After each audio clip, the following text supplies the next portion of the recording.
An FBI agent gets wind of a war between the mafia and their Japanese colleagues and finds more than sushi in the land of the rising sun. American Yakuza next. If I've said it once, I've said it 1,000 times. I'm ready for more. This is my summer. This is my network, Cinemax. If the heat gets too intense, I know what to do. I have no fear. So show me something I've never seen. After all, this is the place with the most movies on TV. Think that's more than I can handle? Oh, no, no. 1,000 times no. Cinemax Summer of 1,000 movies, from the best network for movies on TV. Every Friday. A new movie. At 8 p.m. Your weekend starts here. Take a look at what's on this week. Stripped. I never had an orgasm before. Strapped. She is a wasp, and you're this artsy New York Jew. Scarred. Whatever you do, don't come. Scared. I think we should get married.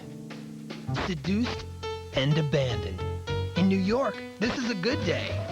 Eric Stoltz, Mary Louise Parker, Kathleen Turner, Tony Curtis, Ralph Macchio, Timothy Dalton, Whoopi Goldberg. Naked in New York. Tomorrow on Cinemax. Charming, romantic, devastatingly handsome.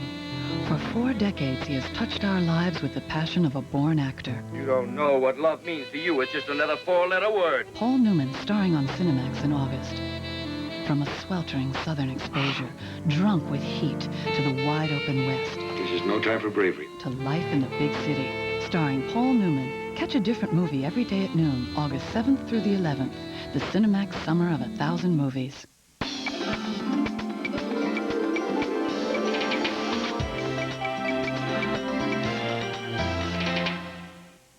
Grab their guns! Do it now! Kick him over to me.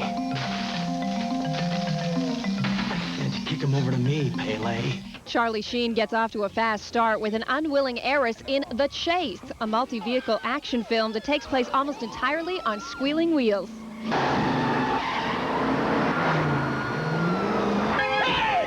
Director Adam Rifkin is at the wheel of this film. It's an idea he developed while in a car one evening with his future leading driver, Charlie Sheen.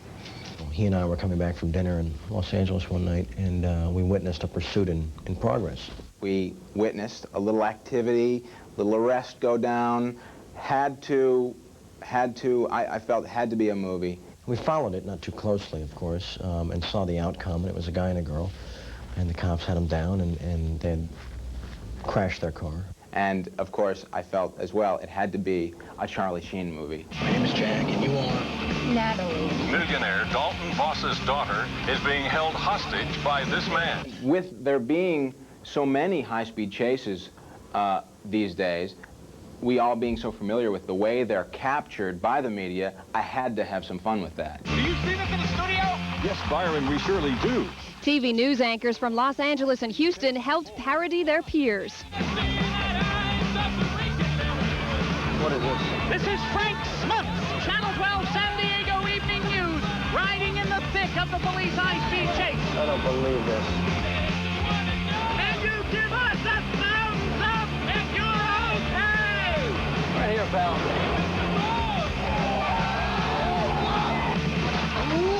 In fact, the film has almost as many familiar faces as it does vehicles. Kristy Swanson of Buffy the Vampire Slayer fame plays the heiress who eventually becomes a willing passenger. Musician Henry Rollins plays a policeman in pursuit. What the hell is he swerving all over for? What are you doing? Falling in love with you? It's hard to tell just how far he's gonna go with this, Bill. Rollins' partner is played by Josh Mostel, the son of the late comedic actor Zero Mostel. Whoa! Did you see that?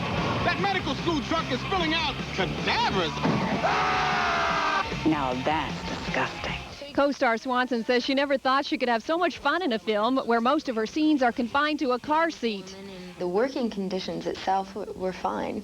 It was kind of nice to sit in the car. We didn't have to worry about, hitting our mark or anything or being on our feet all day. It was kind of our own private, quiet place where we could rehearse and listen to some tunes or make some phone calls. Domino's Pizza! Also along for the ride are Ray Weiss of Twin Peaks fame and famous rockers Anthony Kiedis and Flea as a couple of well-meaning road warriors. Come out!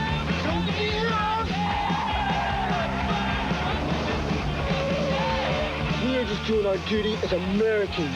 Right, Will? That's right, and it's not the first time we've had to take matters into our own hands.